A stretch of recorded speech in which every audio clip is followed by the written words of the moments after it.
আসসালামু আলাইকুম ভিউয়ার্স, আশা করি সবাই অনেক ভালো আছেন। আজকে আমাদের থাইল্যান্ডে ডে 10 আর ব্যাংককে ডে 4। আমরা আর্লি মর্নিং ঘুম থেকে উঠে একটা স্ট্রিট ফুড মার্কেটে চলে আসছি।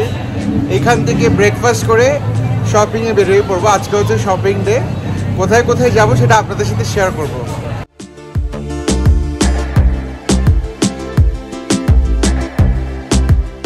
আমাদের হোটেলটা যেহেতু প্লাটিনাম এরিয়াতে ছিল, সেই কারণে সকালে ঘুম থেকে উঠেই প্লাটিনাম এরিয়ার একটি স্ট্রিট ফুড মার্কেটে আমরা ঢুকে পড়ি। সেখানে ঢুকেই আমরা অর্ডার করি ক্লাব স্যান্ডউইচ এবং rice noodle with chicken and green herbs. আমাদের ব্রেকফাস্টের বিল এসেছিল 200 বাত। ভিউয়ার্স, আমরা এই মুহূর্তে আছি প্লাটিনাম এরিয়ার ইন্দিরা স্কোয়ারে। প্রথমে এই মার্কেটটা এক্সপ্লোর করব, তা আপনাদেরকে দেখাবো, সাথেই থাকবেন। প্লাটিনাম এরিয়ার ইন্দিরা স্কোয়ার শপিং মলটি ব্যাংককের one of the most affordable shopping mall বলে আমার মনে হয়। এই শপিং মলে আপনি dress material, footwear, handbag, luggage, home decor, Thai handicraft সহ অনেক কিছুই পেয়ে যাবেন খুব অ্যাফোর্ডেবল প্রাইসে। এই শপিং মলে ইন্ডিয়ান শপ ওনার, সেলসম্যান এবং ট্যুরিস্টদের উপস্থিতি আপনার নজর কাড়বে। ইন্দিরা স্কোয়ার শপিং মল, এই জায়গাটা এক্সপ্লোর করার পরে আমরা এখন বের হয়ে প্লাটিনাম মার্কেট, এটা অনেকটা স্ট্রিট মার্কেট টাইপের, এই জায়গাটা এখন একটু এক্সপ্লোর করব, আপনাদেরকে দেখাবো এখানে কি কি পাওয়া যায়।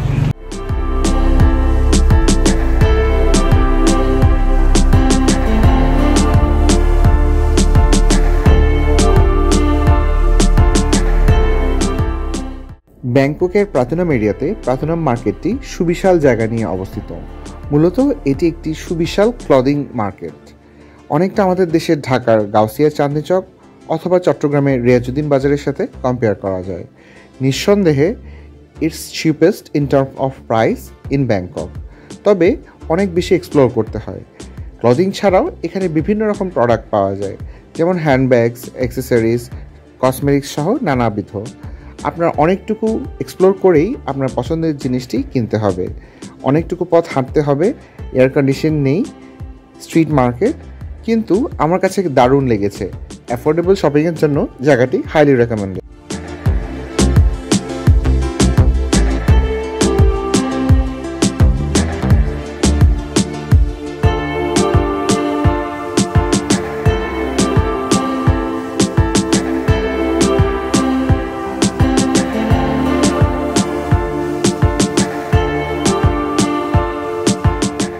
প্লাটিনাম এরিয়া থেকে বের হয়ে রাস্তার অপোজিটেই রয়েছে প্লাটিনাম ফ্যাশন মল।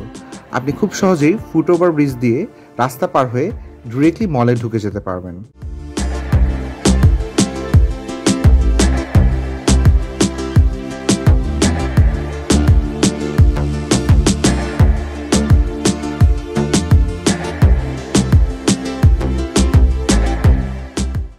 প্লাটিনাম মার্কেটে হাঁটতে হাঁটতে আমরা এখন এসে পৌঁছালাম ব্যাংককের গার্লস শপিং হ্যাভেন নামে পরিচিত প্লাটিনাম ফ্যাশন মলে। এখানে মেয়েদের অনেক কিছুই পাওয়া যায়, আপনাদেরকে ঘুরিয়ে দেখাবো এই শপিং মলে কি কি আছে।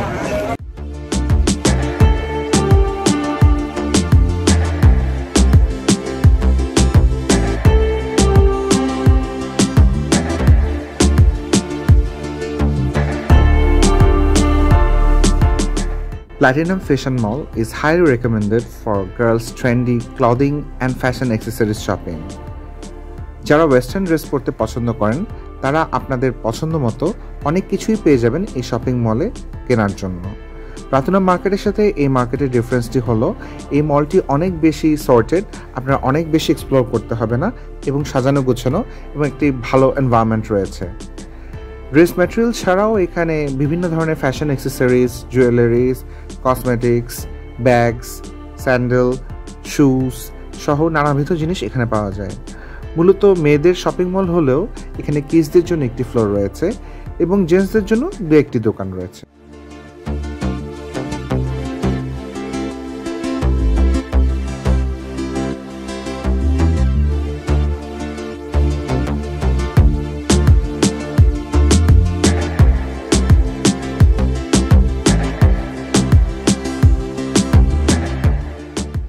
ভিউয়ার্স, সকালে শপিং করতে করতে ঘুরতে ঘুরতে অনেক টায়ার্ড হয়ে গেছিলাম। হোটেলে চলে গেছি, লাঞ্চ করে কিছুক্ষণ ঘুমাইছি। এখন বিকাল, আমরা সিয়াম এরিয়াতে আসছি, এখানে ঘোরাঘুরি করতেছি, এখানে কিছু শপিং করব, শপিং করে চলে যাব এশিয়াটিক রিভার ফ্রন্ট ডেভেলপমেন্টে। সাথেই থাকবেন। স্ক্রিনে এই মুহূর্তে যে স্কাই স্ক্র্যাপারটি দেখতে পাচ্ছেন, ডাউনটাউন সিয়ামের এই টাওয়ারটিতেই এককালে আমার ব্যাংককের অফিস ছিল। কাজেই এই এলাকাটি অনেক বেশি পুরনো স্মৃতি জড়ানো। ডাউনটাউন সিয়াম খুব জমজমাট একটি জায়গা। চারিদিকে অসংখ্য shopping mall, restaurants, food courts, museum এবং পাবলিক প্লেসেস রয়েছে। সন্ধ্যার পরে এই ডাউনটাউন সিয়াম অনেক বেশি জমজমাট রূপ ধারণ করে। আমরা এখন আছি ব্যাংককের সেই ডাউনটাউন সিয়াম এরিয়াতে। আমার পেছনে এমবিকে শপিং মল, সেই ফেমাস এমবিকে শপিং মল। ওই দিন রাতেবেলা আপনাদেরকে দেখাতে পারিনি, বন্ধ হয়ে গেছিলো, আজকে দেখানোর চেষ্টা করব।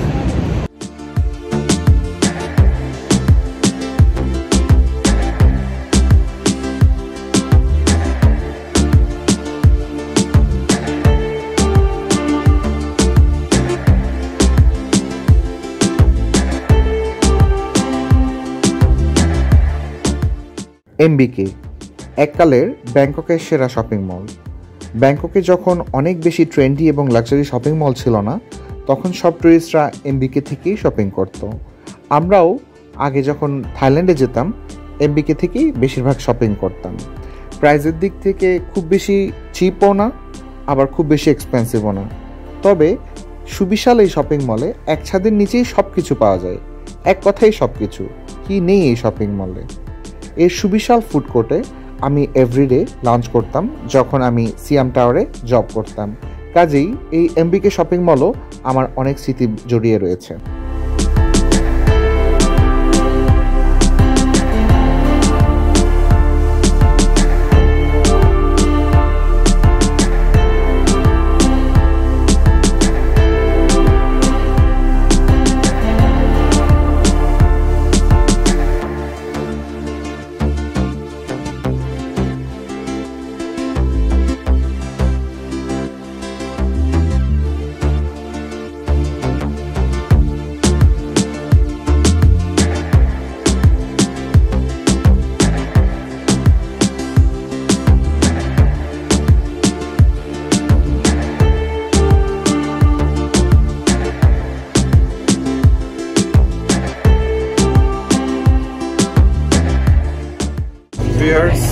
সিয়াম এরিয়া ঘোরাঘুরি শেষে আমরা স্কাই ট্রেনে উঠে পড়েছি। গন্তব্য হচ্ছে এশিয়াটিক রিভার ফ্রন্ট ডেভেলপমেন্ট। আমরা এই মুহূর্তে আছি ব্যাংকক স্কাই ট্রেনে।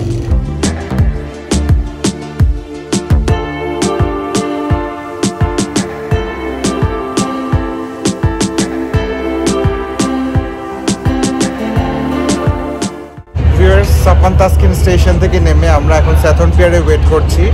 এখান থেকে ফ্রি শাটল বোট আছে এশিয়াটিক আর রিভারফ্রন্ট ডেভেলপমেন্টের জন্য এবং আইকন সিয়াম শপিং মল দুটোর জন্য। আমরা প্রথমে এশিয়াটিক রিভারফ্রন্টে যাব, যদি টাইম থাকে আইকন সিয়ামও ঘুরে আসবো।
স্যাথর্ন পিয়ার থেকে ফ্রি শাটল বোটে করে এশিয়াটিক রিভারফ্রন্টে যাওয়ার সময় আমরা অবাক দৃষ্টিতে চায়াফ্রায়া নদীর দুই পাশের রাতের সৌন্দর্য উপভোগ করতে থাকলাম।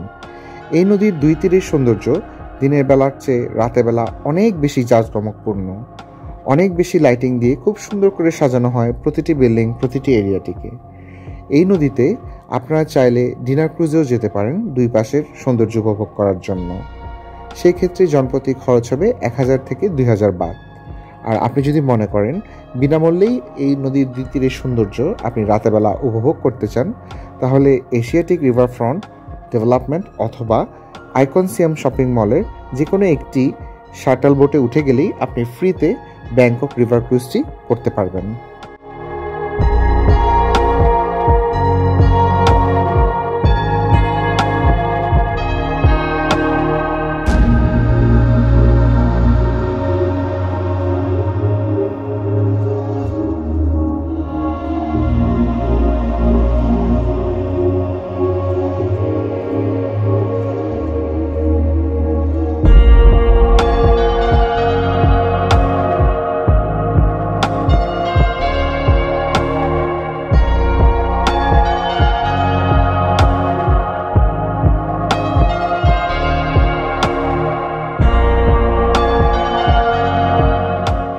Asiatic Riverfront, one of the most attractive tourist spot in Bangkok. মূলত 1897 সালে Denmark based east Asiatic company এই জায়গাটিকে একটি বন্দর হিসেবে স্থাপন করে। তখন চারফ্রাই রিভারের উপর ভিত্তি করেই থাইল্যান্ডের সাথে বিভিন্ন দেশের বাণিজ্য হতো এই বন্দরের উপর দিয়ে। এই বন্দরে বিভিন্ন রকম শেড, ওয়্যারহাউস এবং ফ্যাক্টরি ছিল। পরবর্তীতে 1947 সালে এই বন্দরের কার্যক্রম বন্ধ করে দেওয়ার পরে জায়গাটি পরিত্যক্ত অবস্থায় ছিল। 2011 সালে থাই সরকার এই জায়গাটিকে রিডেভেলপমেন্ট করে ট্যুরিজমের জন্য উন্মুক্ত করে দেওয়ার সিদ্ধান্ত নেয় এবং 2019 সালে জায়গাটি ট্যুরিস্টদের জন্য উন্মুক্ত করে দেওয়া হয়। একটি পরিত্যক্ত বন্দরকে কিভাবে এত বেশি টেস্টফুলি ডেকোরেট করা যায় তার নিজ চোখে না দেখলে বিশ্বাস করা খুবই কঠিন। আই উড সে 100% রেকমেন্ডেড একটা স্পট ব্যাংককে আসলে।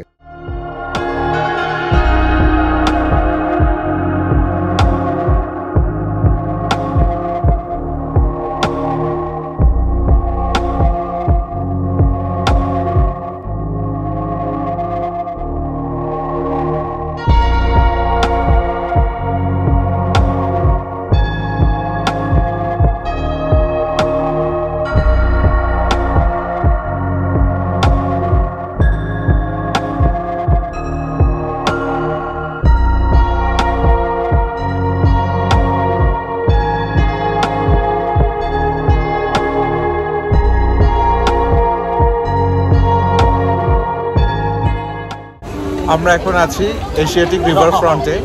এখানে ফুড কোর্ট থেকে শুরু করে শপিং মার্কেট থেকে শুরু করে অনেক বিশাল জায়গা, ছোট বাচ্চাদের চিলড্রেন প্লে জোন থেকে শুরু করে অনেক বিশাল জায়গা। তো ঘুরতে বেশ খানিকটা সময় লাগবে। আমরা এতটুকু ঘোরার সময় হাতে নিয়ে আসি নাই, আমরা জাস্ট হালকা ঘুরবো আর আপনাদেরকে ঘুরিয়ে দেখাবো আর কি। পরিবেশটা বেশ সুন্দর, রেকমেন্ডেড, আপনারা চাইলে আসতে পারেন।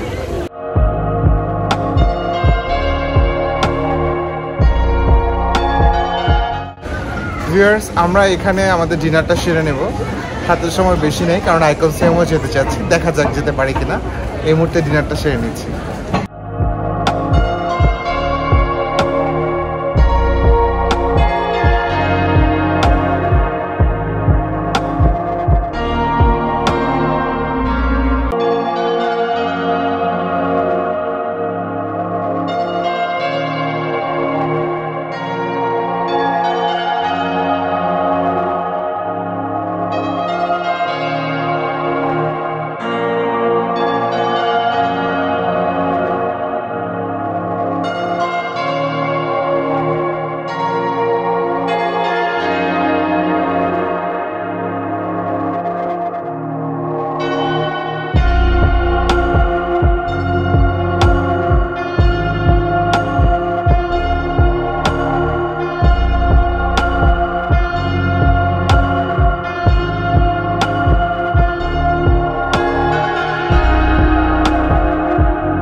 এশিয়াটিক রিভারফ্রন্ট ডেভেলপমেন্টের ফ্রি শাটল বোটে করে আমরা স্যাথার্ন পিয়ারে এসে আরেকটা ফ্রি শাটল বোটে করে আমরা এখন আইকন সিয়ামে চলে যাব। এটা আইকন সিয়ামের।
আমরা এখন আছি ব্যাংককের one of the most happening shopping complex the icon সিয়ামে। মলটাতে আমি আগেও এসেছি, অসম্ভব সুন্দর, দেখার মতো। এটা রেকমেন্ডেড। আপনারা চাইলে স্যাথর্ন পিয়ার থেকে ফ্রি শাটল বোট নিয়ে এখানেও চলে আসতে পারেন। এশিয়াটিক এবং আইকন সিয়ামের আলাদা আলাদা ফ্রি শাটল বোট আছে। আপনারা চাইলে এসে একটা সুন্দর বিকেল এখানে কাটিয়ে যেতে পারেন।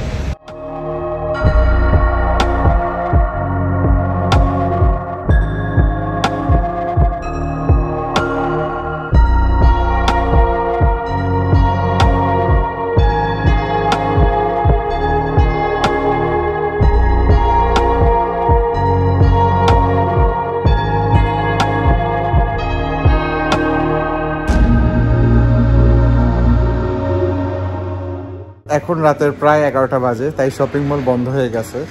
যতটুকু পারি আপনাদেরকে দেখাচ্ছি। আমাকে যদি জিজ্ঞেস করা হয় ব্যাংককের মোস্ট বিউটিফুল শপিং মল কোনটি, আমি সাথে সাথেই বলে দেব দ্য আইকন সিয়াম। তবে এবার যখন আমরা শপিং মলটিতে গিয়েছিলাম তখন মলটি অলরেডি ক্লোজ ছিল, তাই আমি আমার ভিউয়ার্সদের জন্য খুব বেশি ফুটেজ নিতে পারিনি বলে কষ্ট লাগছে। এর আগের বার যখন আমি এই শপিং মলে গিয়েছিলাম প্রতিটি কর্নারই ঘুরে দেখেছিলাম।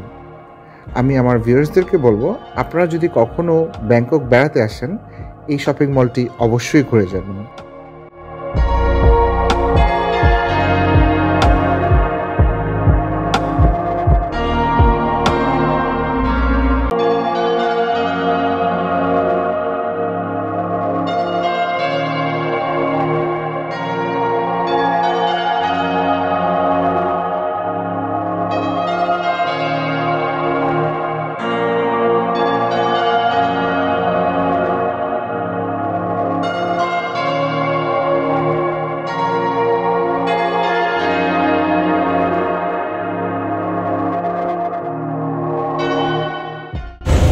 দুঃখিত, খুব বেশি কিছু দেখাতে পারিনি। আসলে এই শপিং মলটাতে আমি আগে বেশ কয়েকবার আসছি, আপনাদেরকে যা দেখালাম অনলি 10%, বাট অনেক রাত হয়ে যাওয়ার কারণে শপিং মল বন্ধ, তাই আমি দুঃখিত। তো আপনারা চাইলে নিজেরা এসে বেরিয়ে যেতে পারেন, ভালোই লাগবে, হাইলি রেকমেন্ডেড।